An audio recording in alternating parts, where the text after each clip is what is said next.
Welcome to the intersection of technology, cybersecurity, and society. Welcome to ITSP Magazine. You're listening to a new The Hacker Factory podcast with hacker maker Phillip Wylie. You're about to discover what the role of a professional hacker entails, the different specializations it holds, and what it takes to learn and become one. Enjoy the conversation as Phillip and guests unveil the secrets of professional hacking, a mysterious, intriguing, and often misunderstood occupation. Knowledge is power, now more than ever.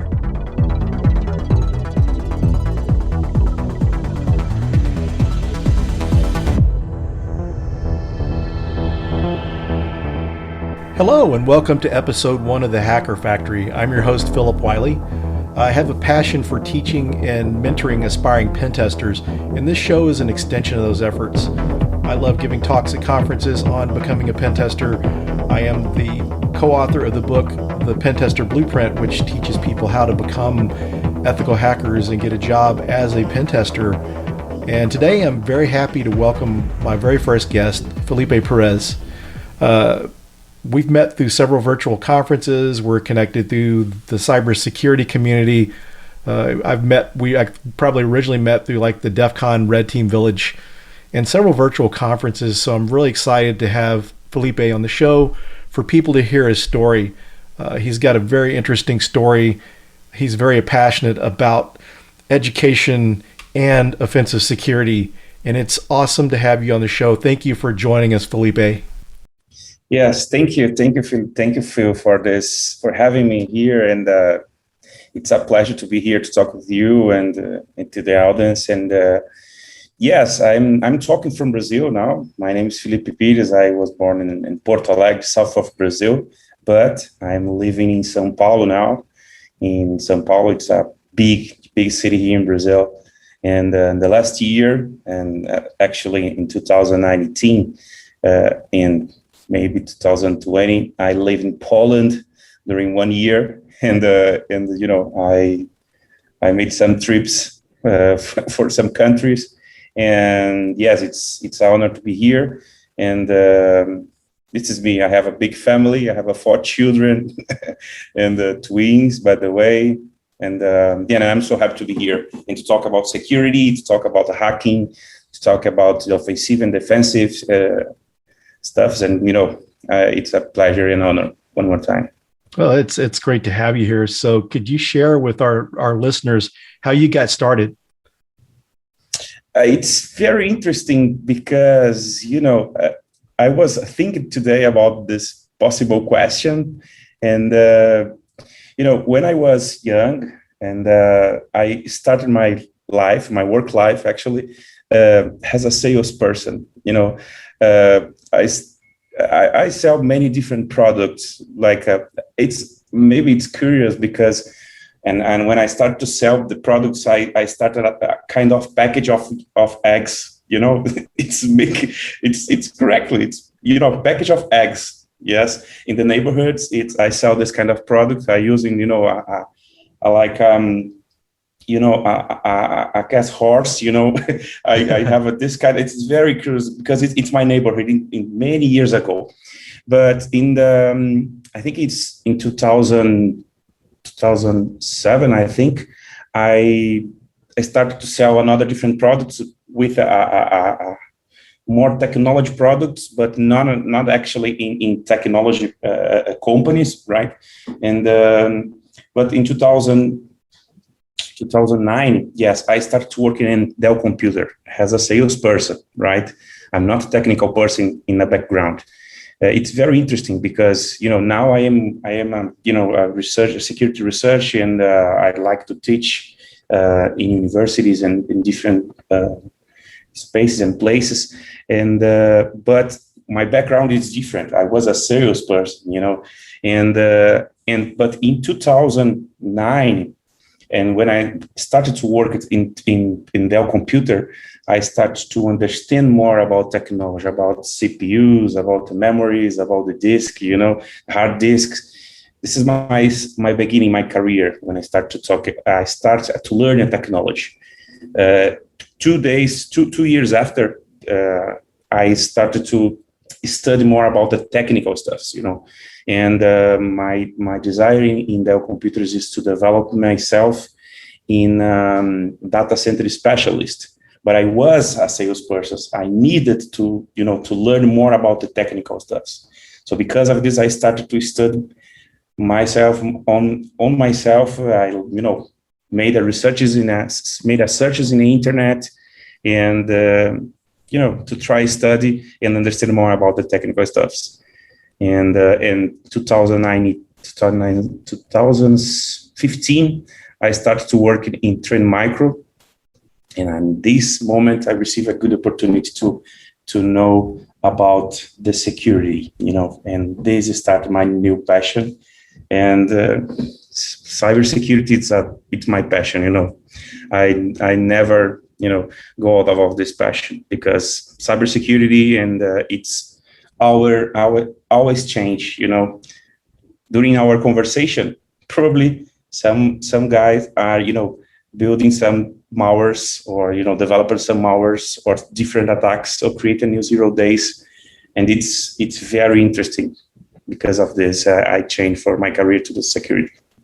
Yeah, it's always more fun when it's something you're passionate about, because learning, people should be lifelong learners, learning all the time. And especially in security, you have to do that. So it's good that you're passionate about that. And I really like that you're sharing that you came from a sales background, non-technical, because the hopes of this show is for people that are trying to get started to realize, I could do that, because I share my story of being a former pro wrestler and all that, and not really being a person that used my mind for work.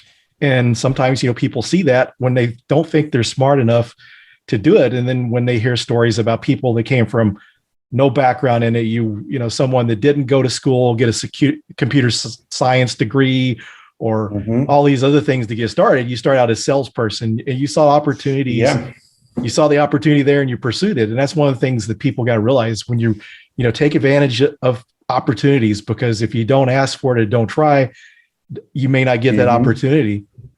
And now I have another interesting thing, because, I passed for these things in my career. I was a salesperson, and now I am a mentor of my brother. My brother lives now in Portugal, and he is studying computer engineering in a college, right? But he is a waiter, so it's totally different. The background is totally different, but he is studying now language programming, JavaScript language programming, Python language programming. He is studying a computer engineer, in the college, but during the day, he is working as a waiter in a restaurant. It's totally different. Yeah. And I'm helping my brother in this time, and I'm learning with him, by the way, because he is studying a lot about the language programming, and he is teaching me and talk about something. It's very interesting. So I would like to share with the listeners, always is possible to learn about everything you want. And that's good. Always sharing, because when you're getting started out, some people think I don't know enough to share, but I even learn stuff from people that are absolute beginners, because when they're coming in, they're learning it new, and they may find something that people have been in it longer may have not seen. So you definitely, no matter what level you're on, you want to share. Yeah. And that's a good example of how, people can see how, Felipe, you were self-taught and all this, and your brother's going to school. So there's many ways to do that. So there's no set way. And that's part of the goal of the show, is to show people the different ways to get in. So whenever I got into security, I had worked for like 6 years as a sysadmin, was interested in security. I moved over. I didn't have, a degree in security. And so it's interesting to see the different paths. I mean, and one thing to see too, is you don't have to have a degree to get started in security, but it doesn't hurt to have one either. Yeah, and now, for example, now I am a security advocate at Salesman Innovation, right? So I'm responsible to talk about security in many conferences, and to talk about the DevSecOps, and to talk about the some open source products that we producing in our company. And some people know me about the malware analysis topics that I am talking, and about the the offensive, the red team or offensive topics, for example. But, I think since 2 weeks ago, I start a new project in my life. It's very interesting. I am developing myself as a developer guy, because I want to be a developer guy in 3 different languages programming, in Python, Go, and C. But I would like to be a developer guy. So I am starting, even 2 weeks ago, started to study in the beginning of this basis, because it's my new challenge. I would like to learn about the language program. It's not on my background. I know about the security, I know about the more analysis, and another different stuffs. I'm studying about the offensive security and defensive security and threat hunting. But part of my time during the day, I am studying language programming, even or since the beginning, because I need to learn. And this is my new challenge. Maybe I am crazy, probably, but I like, Now that's good. Some of the best hackers out there, know how to code. They know how to program. I mean, one example is Byte Bleeder that wrote Crack Map Exec. All the really good hackers out there. You look at Harm Joy from Spectre Ops. He writes his own tools, so that's good. That's really the way to progress to the next level. Because you don't have to be a really good programmer to be a hacker or a pen tester, but it's helpful. But to really progress to the next level, you really have to do that. So as you're learning these programming languages, what are you doing to learn the programming languages? Are you reading? Are you taking different courses, or how are you learning? How's that process? Yeah, actually, I need to learn something. Always starting the basis in the beginning. So I'm watching videos in YouTube, of course, and I am seeing some organizations in Portuguese and in English, in English language, of course. And but I am, of course, I know about the import stuff is in the Python, for example. I need to import the some libraries or another things like this.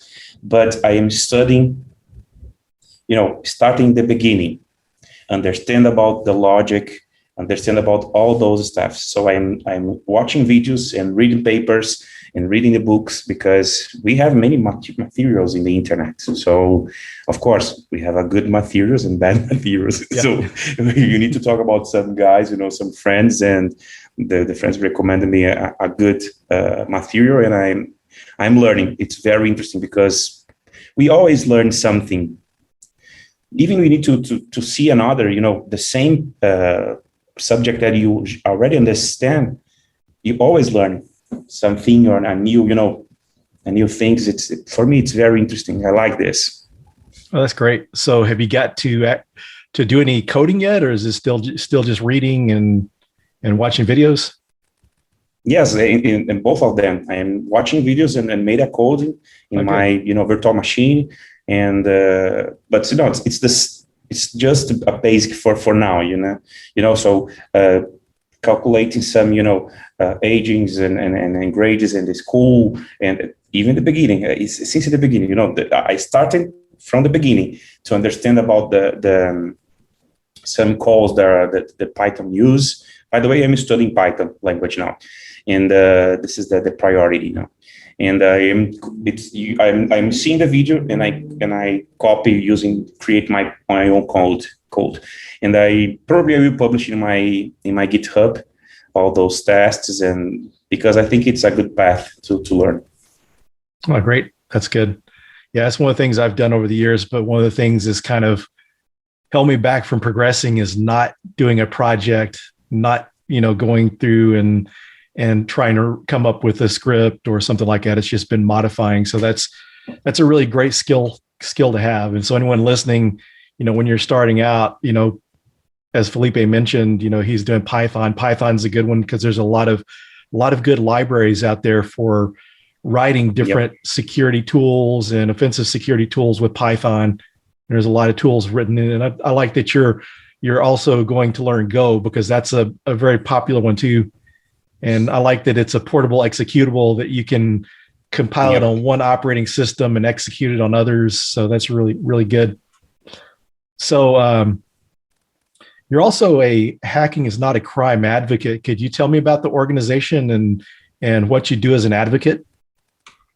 Yes, when I heard about this awesome project, I was, very excited when I heard about it, because, I think it's because today when you talk about the hacking with the young people, actually, the people like to see some tutorials in the internet and putting this tutorial in practical, but the people didn't understand nothing about the basis of the hacking or the security. So when I saw this project, because hacking is a culture, it's a creative mind, So of course, when you talk about the hacking, I talk about the hacking is related to security usually, but you can using this kind of concept in any areas. If you are a developer, for example, you can apply this kind of hacking or this concept in your program. You can build it or build different program applying this kind of hacking mindset inside of this project. So I believe this, and I believe this even many years ago when I saw this project. Man, I need to collaborate with this project, and because in the newspaper and on TV we saw many bad informations about the hacking. So when I saw this project, I talked with myself, Filipi, you need to be part of this, and you need to be one of these advocates, and spread this information to the community in the US and in Brazil and Europe and around the world, because the people needs to understand more about this kind of concept. Hacking is it's a creative mind. It's it's not a crime, actually. Yeah, that's great. Great descriptions of that. And so, yeah, it's great to have advocates like yourself, because, there's been so much disinformation for so many years. So it's going to take effort to try to help fix that, because, the mission of Hacking is Not a Crime is to help take back the name and show people it's not. I mean, it's like any skill, pretty much anything can be used for bad. And hacking, if it wasn't for security researchers and pen testers, our world would be a lot less secure, if only the bad guys were doing it. So it's not just the bad guys, it's good guys as well. And people, you go way back to what hacking originally was. It was people that were coding, they were writing programs, they were taking products and making it, enhancing exactly what their capabilities and all sorts of stuff. So it's so it's just like, when you explain to people, you tell people you're an ethical hacker, because it's hard to explain I'm a penetration tester, because that's even more confusing. But I've had people say, is there such thing as ethical hacker? And say, yeah, it's just like anything. Are there ethical people? Yes, there are ethical people. Hackers and people, it's just they mirror each other. There are people that are good people. There are people that are bad people, so. Yeah. And when I went to Poland, the people ask me, what's your new job in Poland now? And I tell with the people, yes, have you received money to hacking companies? People ask me, what? So how it's possible, receive money to a hacking company? And yes, I need to explain more about my job, and because it's a concept, and it's very interesting because, for example, my father building houses, here in Brazil. And when I try explain to him about my job, and I explain about the creative mind and mindset, and my father told me, Filipi, if this kind of hacking is a concept, so I am a hacking in my area, because I am a creative mind to build the different houses here in Brazil. Yes, of course. Yeah. You apply your hacking concept in your area, because you can build in different houses with a different, windows, different doors, different, sizes, whatever. And this is a hacking, this is a concept and a mindset. And of course, many times it's related to security, and of course, but the people need to understand about it. Yeah, that's good. I think it would draw more people to security to realize that. So that's a good message that you're sending out there. I know you're passionate about security, and so what else are you passionate about? Man, I have many passions actually. The first passion is of my family, right? So I am my family. My principal, and another passion that I have is to play instruments because I am a church boy. I am a Baptist Christian guy, and when I was 6 years, I started to go to church, and when I was 15 years old, I started to learn for myself to learn about the guitar and electrical guitar and drums and keyboards, and I played many different instruments, singer and at church, and I have this passion, by the way, and yes, but when you talk related to the security, everything related to security is my passion, because as I mentioned, every moment are changing, the things are changing. Yeah, that's great, because passion can be shared on many levels through different things, because there's other things that we're all passionate about, and it's interesting to find out about your passion in music. That's interesting. We've been communicating with each other online for a while, and I didn't realize that, so that's pretty cool to get to learn that. Yeah, and when I was young, I was a church boy. I use this kind of expression because I made a theater inside the church. I dancing inside the church, hip hop, by the way, and I played these instruments, and I taught, and I sing in that church in a service, during the service, and I learned, and of course, many times I presented the word of God during the service, and all those things help me to practicing my, putting all those things in my job, because when I need to explain something to the audience or in some conference, God helped me to explain more things to the audience. It's very awesome for me. I learn a lot when I went to the church, and during now, I go to church. It's on Sunday usually, or I'm watching during the pandemic. Of course, it's not in person, but just in videos and something like that. But because it's one of my passions.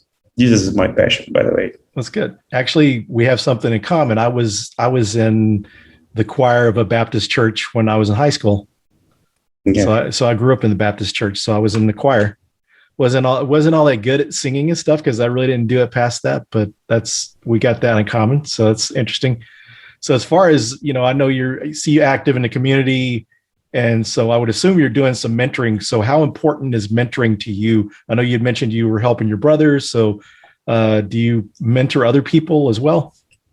Yeah, because, as I talking during our conversation, I was a salesperson. So I know how it's difficult when you try to change your career, And when I was salesperson, when I watching some trainings or technical trainings, I look in the trainer, and I was thinking, man, if I was a trainer, I will try to explain another way, And because of this, when I move my career to the technical stuffs or technical security on technologies, I understand how is difficult to learn new things in new areas. So because of this, I am talking with many people, behind me. I try to mentoring this kind of people, and doesn't matter, no matter the age, if a young people or old people, I believe when you desire to learn something, it's totally possible. Because if I got to do it, any people needs, gets to do it. Well, that's great. And it seems like too, when you teach and mentor other people, it helps you too. You're able to learn it even deeper from having to explain it, because sometimes you just do something and you don't always understand maybe how it works. But if you have to explain it to someone, then that Exactly. helps.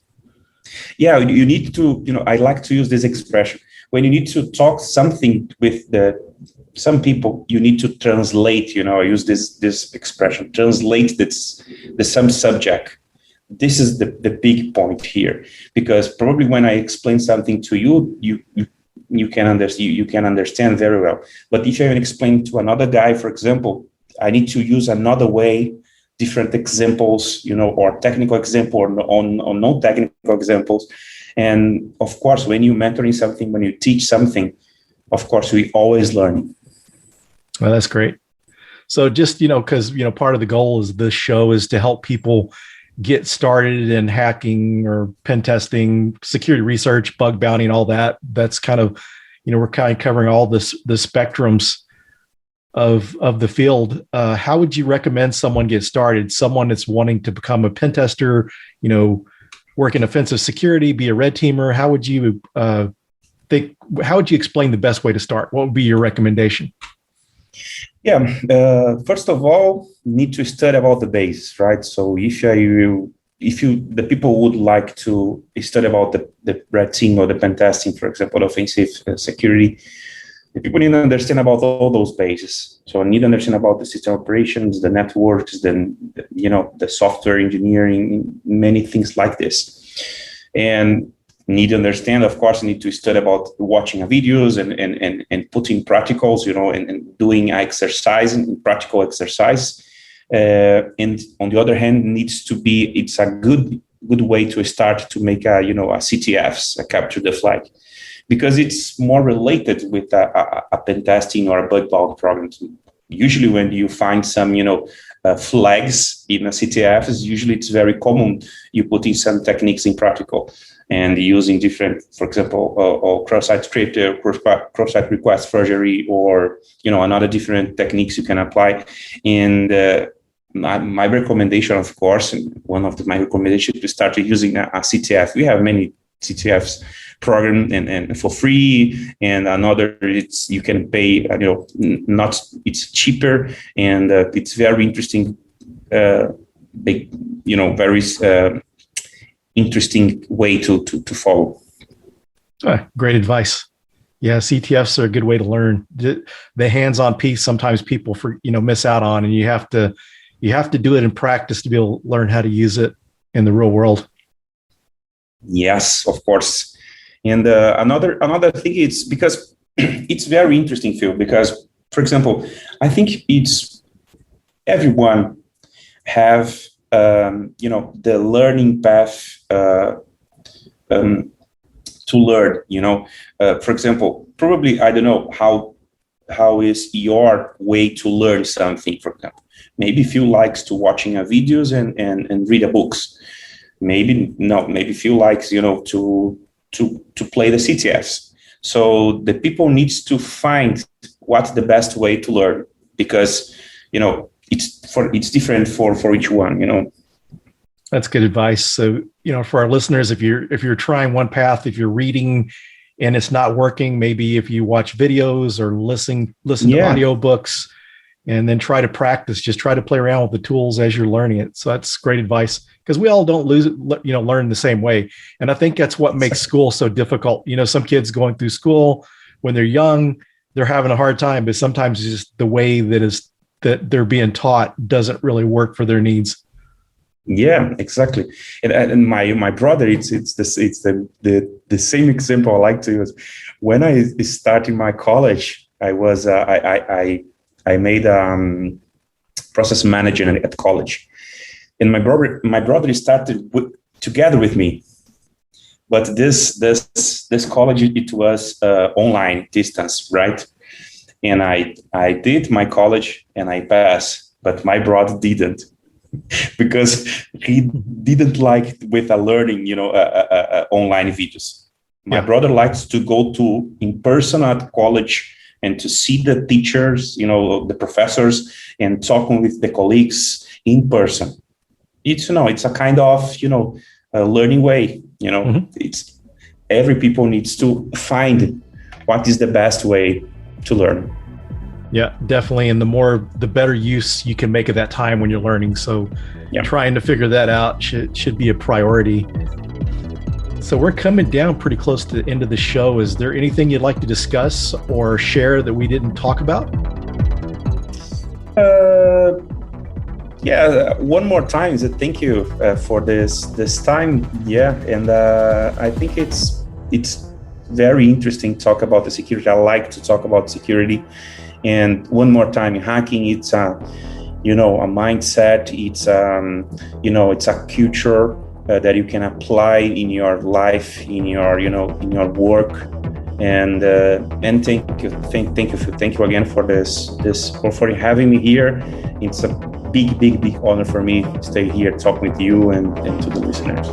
Well, thanks for joining. It's an honor to have you as my first guest of the first episode. So I'm sure everyone's going to love it, and people will be able to relate to that the advice you give. And so that's kind of the goal here. So thanks everyone for joining episode 1. We'll have more episodes coming up, more awesome people like Filipi. So thanks for joining us, everyone. We hope you enjoyed this episode of the Hacker Factory podcast with Phillip Wylie. If you learned something new and this podcast made you think, then share itspmagazine.com with your friends, family, and colleagues. If you represent a company and wish to associate your brand with our conversations, sponsor one or more of our podcast channels. We hope you will come back for more stories and follow us on our journey. You can always find us at the intersection of technology, cybersecurity, and society.